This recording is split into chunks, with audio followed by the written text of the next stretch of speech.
Dinosaur ಸೊಸೆ. ಇದು ತುಂಬಾ ಹಳೆಯ ಕಾಲದ ವಿಷಯ. ಕಿಶೋರ್ಪುರ ಅನ್ನೋ ಊರಲ್ಲಿ ತುಳಸಿ ಅನ್ನೋ ಹೆಸರಿನ ಹುಡುಗಿ ತನ್ನ ತಾಯಿ ಜೊತೆ ಇರ್ತಿದ್ಲು. ತುಳಸಿ ಅವ್ರ ತಾಯಿ ತುಂಬಾನೇ ಬಡವಳಾಗಿದ್ಲು. ಅವರು ಊರಿನ ಹೊಲದಲ್ಲಿ ಕೆಲಸ ಮಾಡ್ತಿದ್ರು. ಒಂದಿನ ಆ ಊರಿನ ತುಂಬಾ ದೊಡ್ಡ ಶ್ರೀಮಂತ ಮನು ಪ್ರತಾಪ್ ಸಿಂಗ್ ಅವರ ಮಗಳ ಮದುವೆ ಇತ್ತು. ಅವ್ರ ಮನೆ ಕೆಲಸದವರು ತುಳಸಿ ಮನೆಯವರನ್ನ ಕರೆಯಕ್ಕೆ ಬರ್ತಾರೆ. ಇವತ್ತು ನನ್ನ ಮಗಳು ರೂಪವತಿಯು ಮದುವೆ ಇದೆ, ಎಲ್ರೂ ದಯವಿಟ್ಟು ಬರ್ಬೇಕು. ಸರಿ ಆಯ್ತು, ನಾವು ಬರ್ತೀವಿ. ಕೆಲಸದವರು ಅಲ್ಲಿಂದ ಹೋದ್ಮೇಲೆ ತುಳಸಿ ಅವರಮ್ಮ ತುಳಸಿಗೆ ಹೇಳ್ತಾರೆ, ಕಂದ, ನನಗೆ ಹುಷಾರಿಲ್ಲ, ನೀನೇ ಹೋಗ್ ಬಂದ್ಬಿಡು. ಅಮ್ಮ, ನಾನ್ ಏನ್ ಹಾಕೊಂಡು ಹೋಗ್ಲಿ? ಅಯ್ಯೋ, ಆ ಪೆಟ್ಟಿಗೆಲಿ ಅಷ್ಟು ಬಟ್ಟೆ ಇಟ್ಟಿದ್ಯಾ, ಹೋಗಿ ಯಾವ್ದೋ ಒಂದ್ ಚೆನ್ನಾಗಿರೋ ಚೂಡಿದಾರ ಹಾಕೊಂಡ್ ಹೋಗು. ತುಳಸಿ ಪೆಟ್ಟಿಗೆಯಲ್ಲಿರೋ ಒಂದೊಂದ್ ಬಟ್ಟೆನೂ ತೆಗ್ದು ನೋಡ್ತಾಳೆ. ಆದ್ರೆ ಎಲ್ಲಾ ಬಟ್ಟೆನೂ ಹಳೇದಾಗಿದ್ದು ಹರ್ದು ಹೋಗಿತ್ತು. ತುಳಸಿಗೆ ಒಂದು ಗುಲಾಬಿ ಬಣ್ಣದ ಬಟ್ಟೆ ಇಷ್ಟ ಆಗತ್ತೆ. ಇದನ್ನೇ ಹಾಕೊಳ್ತೀನಿ. ತುಳಸಿಗೆ ಗೊತ್ತೇ ಆಗೋದಿಲ್ಲ ಆ ಬಟ್ಟೆ ಹಿಂದೆ ಹರ್ದೋಗಿದೆ ಅಂತ. ಬಟ್ಟೆ ಹಿಂದೆ ತುಂಬಾ ದೊಡ್ಡದಾಗೆ ಹರಿದಿತ್ತು. ತುಳಸಿ ತುಂಬಾನೇ ಖುಷಿಯಿಂದ ವಿವಾಹ ಸಮಾರಂಭಕ್ಕೆ ಬರ್ತಾಳೆ. ಉಳ್ದ ಹುಡುಗಿರು ತುಳಸಿ ನೋಡಿ ನಗೋಕ್ ಶುರು ಮಾಡ್ತಾರೆ. ಅಯ್ಯೋ ತುಳಸಿ, ನಿನ್ ಪ್ರೀತಿ ಅಮ್ಮ ನಿಂಗ್ ಒಂದ್ ಚೆನ್ನಾಗಿರೋ ಬಟ್ಟೆನೂ ಹೊಲ್ಸ್ಕೊಡಕ್ಕಾಗ್ಲಿಲ್ವಾ? ಇಂದ ಹರ್ದೋಗಿರೋ ಬಟ್ಟೆ ಹಾಕೊಂಡ್ ಬಂದಿದ್ಯಲ್ಲ. ಅಯ್ಯೋ, ನಿಜವಾಗ್ಲೂ ಇವಳು ಮತ್ತೆ ಇವಳಮ್ಮ ಅದ್ ಎಲ್ಲಿಂದ ಬಟ್ಟೆಗಳನ್ನ ತಗೊಂಡ್ ಬರ್ತಾರೋ ಏನೋ. ಅಯ್ಯೋ ದಡ್ಡಿ, ಸ್ವಲ್ಪ ಆದ್ರೂ ಯೋಚನೆ ಮಾಡ್ಬೇಕಿತ್ತು ತಾನೆ. ಊರಿನ ತುಂಬಾ ದೊಡ್ಡ ಶ್ರೀಮಂತರ ಮದ್ವೆ ಮನೆಗ್ ಹೋಗ್ತಾ ಇದ್ದೀನಿ ಅಂತ ಇಷ್ಟ ಹಳೇದು ಹರ್ದೋಗಿರೋ ಬಟ್ಟೆ ಹಾಕೊಂಡ್ ಬಂದಿದ್ಯಲ್ಲ. ಆ ಹುಡ್ಗಿರ್ ಮಾತ್ ಕೇಳಿ ತುಳಸಿ ಮನ್ಸಿಗೆ ತುಂಬಾನೇ ಬೇಜಾರಾಗತ್ತೆ. ಅವಳು ಅದೇ ಕ್ಷಣಕ್ಕೆ ಅಲ್ಲಿಂದ ಹೊರಟು ಕಾಡಿನ ಕಡೆಗೆ ಹೋಗ್ತಾಳೆ. ಜೋರಾಗಾಳೋಕ್ ಶುರು ಮಾಡ್ತಾಳೆ. ಇದೆಂತ ಜಗತ್ತು, ಇಲ್ಲಿ ಎಲ್ರೂ ಬಡವ್ರನ್ನ ಆಡ್ಕೊಂಡ್ ಹಾಕ್ತಾರೆ. ಆಗ ತುಳಸಿಗೆ ಕಾಡಿನಿಂದ ಒಂದು ವಿಚಿತ್ರವಾದ ಪ್ರಾಣಿಯ ಶಬ್ದ ಕೇಳಿಸತ್ತೆ.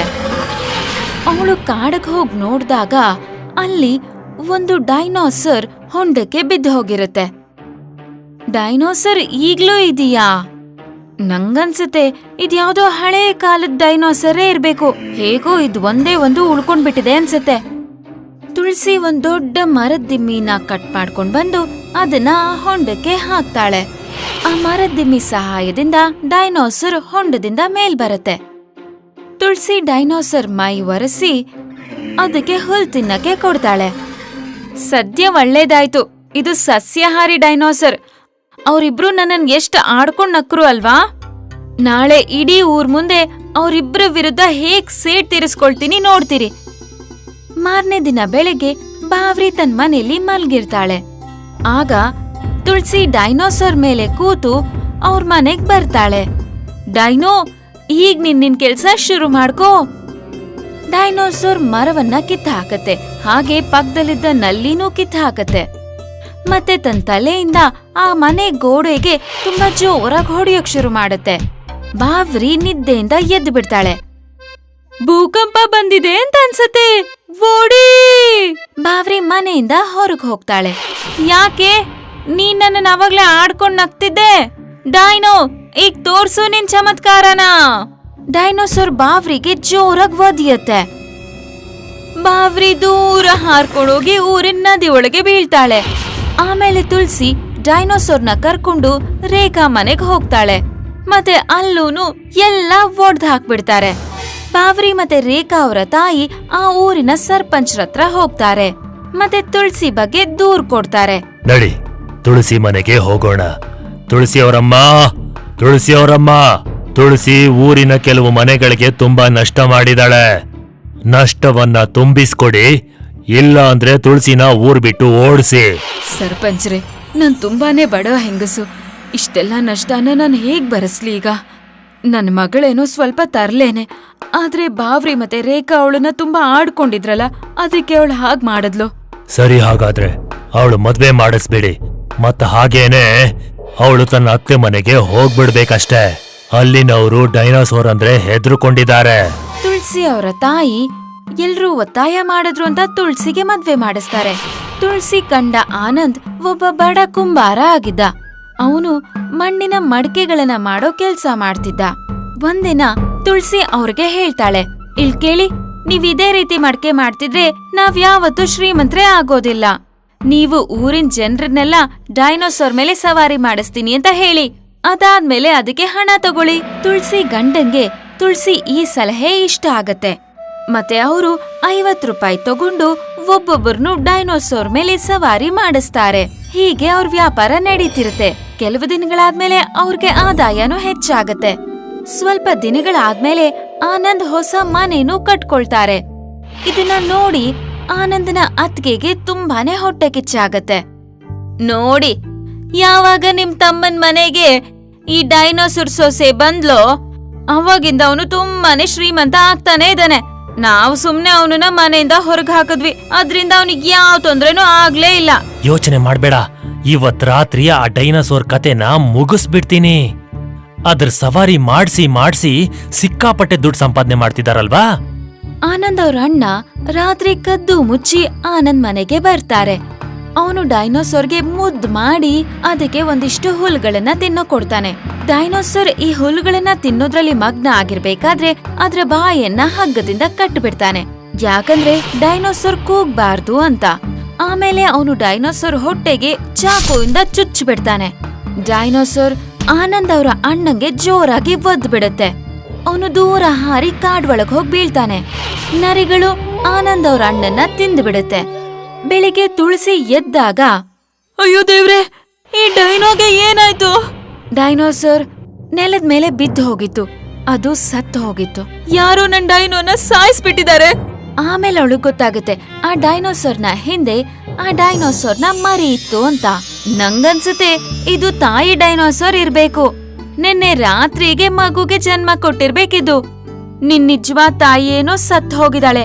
ಆದ್ರೆ ನಾನು ನಿನ್ನನ್ನ ತುಂಬಾ ಚೆನ್ನಾಗ್ ನೋಡ್ಕೊಳ್ತೀನಿ, ಆಯ್ತಾ? ನಿಂಗೆ ಯಾವತ್ತು ತಾಯಿ ಕೊರತೆ ಬರ್ದೇ ಇರೋ ಹಾಗೆ ನೋಡ್ಕೊಳ್ತೀನಿ. ಯಾರೇ ಇನ್ನೊಬ್ಬರಿಗೂ ಎಷ್ಟೇ ಕೆಟ್ಟದನ್ನ ಮಾಡೋಕೆ ಪ್ರಯತ್ನ ಪಟ್ರು, ಆದ್ರೆ ಅಲ್ಲಿ ನಡೆಯೋದು ದೇವರ ಇಚ್ಛೆ ಇದ್ದ ಹಾಗೆ. ತುಳಸಿ ತನ್ನ ಪ್ರಿಯವಾದ ಡೈನೋನ ಕಳ್ಕೊಂಡಿರ್ಬೋದು, ಆದ್ರೆ ಅವಳಿಗೆ ಆ ಡೈನೋದ ಮಗು ಸಿಕ್ತು. ಮೆಹಂದಿಪುರ್ ಅನ್ನೋ ಊರಲ್ಲಿ ಪ್ರಿಯಾಂಕಾ ಮತ್ತೆ ಸೋನಮ್ ಅಂತ ಇಬ್ರು ಹುಡುಗಿರಿದ್ರು. ಅವರಿಬ್ಬರ ತಲೆನೂ ಒಂದಕ್ಕೊಂದು ಅಂಟ್ಕೊಂಡಿತ್ತು. ತಲೆ ಅಂಟ್ಕೊಂಡಿದ್ರಿಂದ ಅವರಿಬ್ಬರಿಗೂ ಎಲ್ಲಾ ಕೆಲ್ಸಾನು ಒಟ್ಟಿಗೆನೆ ಮಾಡ್ಬೇಕಾಗಿರ್ತಿತ್ತು. ಒಟ್ಟಿಗೆ ತಿನ್ಬೇಕಿತ್ತು, ಒಟ್ಟಿಗೆ ಮಲಗ್ಬೇಕಿತ್ತು, ಒಟ್ಟಿಗೆ ಹೊರಗ್ ಹೋಗ್ಬೇಕಿತ್ತು. ಅಪ್ಪ, ನಮ್ಮಿಬ್ಬರ ತಲೆ ಹುಟ್ಟಾಗಿಂದಾನು ಹೀಗೆ ಅಂಟ್ಕೊಂಡಿದ್ಯಾ? ಇಲ್ಲ ನೀವೇ ಆಮೇಲೆ ಫೆವಿಕಾಲಿಂದ ಜೋಡಿಸ್ಬಿಟ್ರಾ? ಇಲ್ಲ ಮಗಳೇ, ನಾನ್ ಜೋಡ್ಸಿಲ್ಲ, ನೀವು ಹುಟ್ಟಿನಿಂದನೇ ಅಂಟ್ಕೊಂಡಿದ್ದೀರಾ. ಕೆಲವೊಂದ್ಸಲ ಪ್ರಿಯಾಂಕಾ ಮತ್ತೆ ಸೋನಮ್ ಮಧ್ಯೆ ಜಗಳನೂ ಆಗ್ತಿತ್ತು. ನಾನು ಪಾರ್ಕ್ಗೆ ಹೋಗ್ಬೇಕು. ನನ್ ಕೈಲಾಗಲ್ಲ, ನಾನು ಆರಾಮಾಗಿ ಮನೇಲಿ ಕೂತು ಬುಕ್ ಓದ್ಬೇಕು ಅಂತಿದ್ದೀನಿ. ಅಯ್ಯೋ ಮಗಳೇ, ನೀವಿಬ್ರು ಯಾಕೆ ಇಷ್ಟೊಂದು ಜಗಳ ಮಾಡ್ತಾ ಇದ್ದೀರಾ ಅಂತ. ಮೊದ್ಲು ನೀವು ಪಾರ್ಕಲ್ಲಿ ಓಡಾಡಿ, ಆಮೇಲೆ ರೂಮ್ನಲ್ಲಿ ಕೂತ್ಕೊಂಡು ಕತೆನ ಓದ್ಕೊಳ್ಳಿ. ಒಂದೊಂದ್ರಾಗೆ 2 ಆಸೆನ ತೀರಿಸ್ಕೊಳ್ಳಿ. ಒಂದಿನ ಪ್ರಿಯಾಂಕಾ ಸೋನಮ್ ಅವ್ರ ತಾಯಿ ಅವ್ರ ತಂದೆ ಹತ್ರ ಹೇಳ್ತಾಳೆ, ನಮ್ ಹೆಣ್ಮಕ್ಳಿಬ್ರು ಈಗ ದೊಡ್ಡವರಾಗಿದ್ದಾರೆ. ಇವ್ರ ಮದ್ವೆಗೆ ಹುಡುಗನ್ ಹುಡ್ಕೋದಕ್ಕೆ ಶುರು ಮಾಡಿ. ನನಗ ಅರ್ಥ ಆಗ್ತಿಲ್ಲ, ಇಬ್ರು ಬೇರೆ ಬೇರೆ ಹುಡುಗರಿಗೆ ಇವ್ರನ್ನ ಮದ್ವೆ ಮಾಡ್ಸಿದ್ರೆ ಇವ್ರು ಜೊತೆಲಿ ಹೇಗಿರ್ತಾರೆ ಅಂತ. ಇಬ್ರು ಬೇರೆ ಬೇರೆ ಹುಡುಗರ ಜೊತೆ ಮದ್ವೆ ಮಾಡ್ಸೋ ಅವಶ್ಯಕತೆ ಇಲ್ಲ. ಒಂದೇ ಹುಡುಗನ್ಗೆ ಇವ್ರಿಬ್ರನ್ನು ಮದ್ವೆ ಮಾಡಿಸ್ಬಿಡೋಣ. ಇದನ್ ಬಿಟ್ಟು ಬೇರೆ ಯಾವ ದಾರಿನೂ ಇಲ್ಲ. ಪ್ರಿಯಾಂಕಾ ಸೋನಮ್ ತಂದೆ ತುಂಬಾ ಮನೆಗೆ ಹುಡುಗನ್ ಕೇಳೋದಕ್ಕೆ ಹೋಗ್ತಾರೆ. ಆದ್ರೆ ಎಲ್ಲಾ ಮನೆಯಿಂದ ಅವ್ರ ನಿರಾಶೆ ಮಾಡ್ಕೊಂಡೇ ಹೊರಗ್ ಬರ್ತಾರೆ. ನೋಡಿ ರಾಮ್ ಸಿಂಗ್ ಅವರೇ, ಜೋಡಿಯಾಗಿರುವಂತಹ ನಿಮ್ಮ ಮಕ್ಕಳನ್ನ ಸೊಸೆ ಮಾಡ್ಕೊಳ್ಳೋದಕ್ಕೆ ನನಗೇನೂ ತೊಂದರೆ ಇಲ್ಲ. ಕೇವಲ 20 ಲಕ್ಷ ರೂಪಾಯಿ ವರದಕ್ಷಿಣೆ ಕೊಡಿ, ಮದ್ವೆ ಮಾಡ್ಕೋತೀವಿ. ನಾನೊಬ್ಬ ಬಡ ರೈತ, ಇಷ್ಟೊಂದು ಹಣನ ಎಲ್ಲಿಂದ ತರ್ಲಿ? ಹಾಗಾದ್ರೆ ಈ ಮದ್ವೆ ಆಗೋಲ್ಲ. ರಾಮ್ ಸಿಂಗ್ ತನ್ ಮನೆಗ್ ಬರ್ತಾರೆ.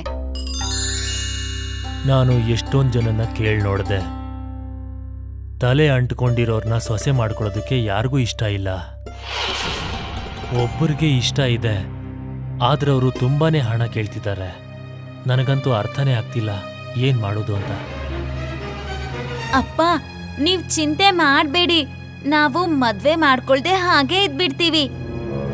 ಹಾಗೆ ಹೇಳ್ಬೇಡ ಮಗಳೇ, ಯಾರಾದ್ರೂ ಒಬ್ಬ ಎಲ್ಲಾದ್ರೂ ಹುಡುಗ ಇದ್ದೇ ಇರ್ತಾನೆ. ಪ್ರಿಯಾಂಕಾ ಸೋನಂ ಅವರ ಊರಿಂದ 20 ಮೈಲಿ ದೂರದಲ್ಲಿ ಸಹಾರನ್ಪುರ್ ಅನ್ನೋ ಊರಿತ್ತು.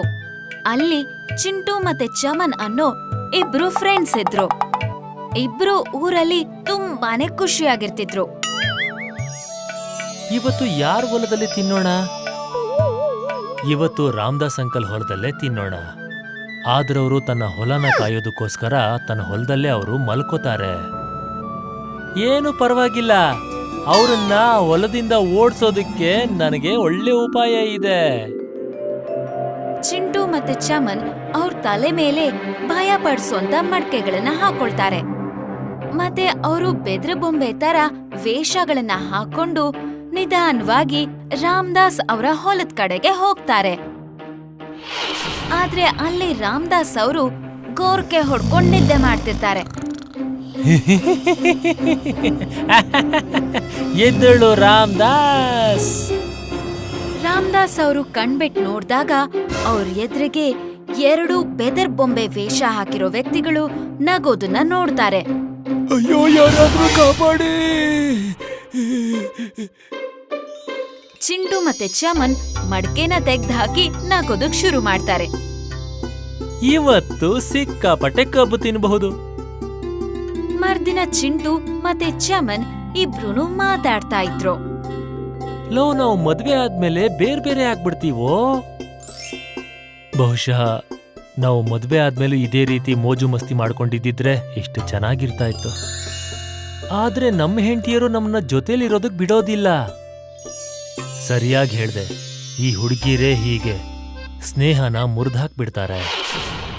ಇನ್ನೊಂದ್ ಕಡೆ ಪ್ರಿಯಾಂಕಾ ಸೋನಂ ಅವ್ರ ಊರಲ್ಲಿ ಪ್ರವಾಹ ಶುರುವಾಗತ್ತೆ. ರಾಮ್ ಸಿಂಗ್, ಅವನ್ ಹೆಂಡತಿ 3 ಜನನು ನೀರಲ್ಲಿ ಸಿಕ್ಕಾಕೊಳ್ತಾರೆ. ಪ್ರಿಯಾಂಕಾ, ಸೋನಾ, ನೀವು ಅಮ್ಮನ ಕೈನ ಹಿಡ್ಕೊಳ್ಳಿ. ನಾನು ಈಗ್ಲೇ ನಿಮ್ಮನ್ನ ದಡಕ್ಕೆ ಕರ್ಕೊಂಡು ಹೋಗ್ತೀನಿ. ರಾಮ್ ಸಿಂಗ್ ತನ್ನ ಹೆಂಡತಿ ಕೈ ಹಿಡ್ಕೊಂಡು ದಡದ ಹತ್ರ ಕರ್ಕೊಂಡು ಹೋಗೋದಕ್ಕೆ ಪ್ರಯತ್ನ ಪಡ್ತಾರೆ. ಆದ್ರೆ ಅಷ್ಟ್ರಲ್ಲಿ ಪ್ರಿಯಾಂಕಾ ಕೈ ಜಾರಿ ತನ್ನ ತಾಯಿಯಿಂದ ದೂರ ಆಗ್ತಾಳೆ. ಪ್ರವಾಹಕ್ಕೆ ಸಿಕ್ಕಾಕೊಂಡು ಪ್ರವಾಹದ ದಿಕ್ಕಿನಲ್ಲೇ ಅವರು ಹೋಗ್ತಾರೆ. ನನ್ನ ಮಕ್ಕಳು. ಚಿಂತೆ ಮಾಡಬೇಡಿ, ದೇವರು ಅವರನ್ನ ಕಾಪಾಡ್ತಾರೆ. ಅವರಿಬ್ಬರಿಗೆ ಈಜಾಡೋದಕ್ಕೂ ಬರಲ್ಲ, ಹೇಗ್ ಕಾಪಾಡ್ಕೊಂಡಿದಾರೋ ಹೇಗೋ. ಆ ಕಡೆ ಪ್ರಿಯಾಂಕಾ ಸೋನಂ ಇಬ್ರು ಪ್ರವಾಹದಲ್ಲಿ ಸಿಕ್ಕಾಕೊಂಡು ಚಿಂಟು ಚಮನ್ ಇದ್ದ ಊರಿಗೆ ಬಂದ್ ಸೇರ್ತಾರೆ. ಚಿಂಟು ಚಮನ್ ಪ್ರವಾಹದಲ್ಲಿ ಸಿಕ್ಕಾಕೊಂಡಿರೋರೆಲ್ಲರನ್ನೂ ದಡದತ್ರ ಕರ್ಕೊಂಡ್ ಬರೋದ್ರಲ್ಲಿ ಸಹಾಯ ಮಾಡ್ತಿರ್ತಾರೆ. ಅವರು ಪ್ರಿಯಾಂಕಾ ಸೋನಂನು ಕೂಡ ದಡಕ್ಕೆ ಕರ್ಕೊಂಡ್ ಬರ್ತಾರೆ.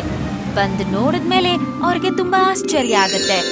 ನೀವಿಬ್ರು ನಿಮ್ಮ ತಲೆನ ಫೆವಿಕಾಲ್ ಇಂದ ಅಂಟಿಸ್ಕೊಂಡಿದ್ದೀರಾ?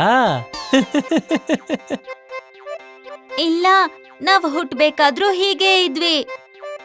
ನೀವಿಬ್ರು ಯಾವ ಊರ್ನವರು? ನಾವು ಮೆಹಂದಿಪುರ್ ಊರ್ನವ್ರು. ದಯವಿಟ್ಟು ನಮ್ಮನ್ನ ನಮ್ಮ ಮನೆಗ್ ಬಿಟ್ಬಿಡಿ. ನಮ್ಮ ಅಪ್ಪ ಅಮ್ಮ ನಮ್ ಬಗ್ಗೆನೇ ಯೋಚನೆ ಮಾಡ್ತಿರ್ತಾರೆ. ಚಮನ್ ಚಿಂಟು ಒಂದು ದೋಣಿನ ತಯಾರಿಸ್ತಾರೆ. ಪ್ರಿಯಾಂಕಾ ಸೋನಂನ ಅವರು ಊರಿಗೆ ಕರ್ಕೊಂಡು ಹೋಗ್ತಾರೆ. ಆದ್ರೆ ದೋಣಿ ಉಲ್ಟಾ ಆಗೋಗುತ್ತೆ. ಚಮನ್ ಮತ್ತೆ ಚಿಂಟು ಕಷ್ಟಪಟ್ಟು ದೋಣಿನ ಸೀದಾ ಮಾಡಿ ಅದ್ರಲ್ಲಿ ಪ್ರಿಯಾಂಕಾ ಸೋನಂನ ಕೂರಿಸ್ತಾರೆ. ಪ್ರಿಯಾಂಕಾ ಸೋನಂ ದೋಣಿಯಲ್ಲಿ ಕುತ್ಕೊಂಡು ತಮ್ಮ ಊರನ್ನ ಸೇರ್ತಾರೆ. ಆದ್ರೆ ಚಮನ್ ಮತ್ತೆ ಚಿಂಟು ನೀರಲ್ಲೇ ಮುಳುಗ್ ಹೋಗ್ತಾರೆ. ರಾಮ್ ಸಿಂಗ್ ತನ್ನ ಮಕ್ಕಳನ್ನ ಭೇಟಿಯಾಗಿ ತುಂಬಾನೇ ಖುಷಿ ಪಡ್ತಾನೆ.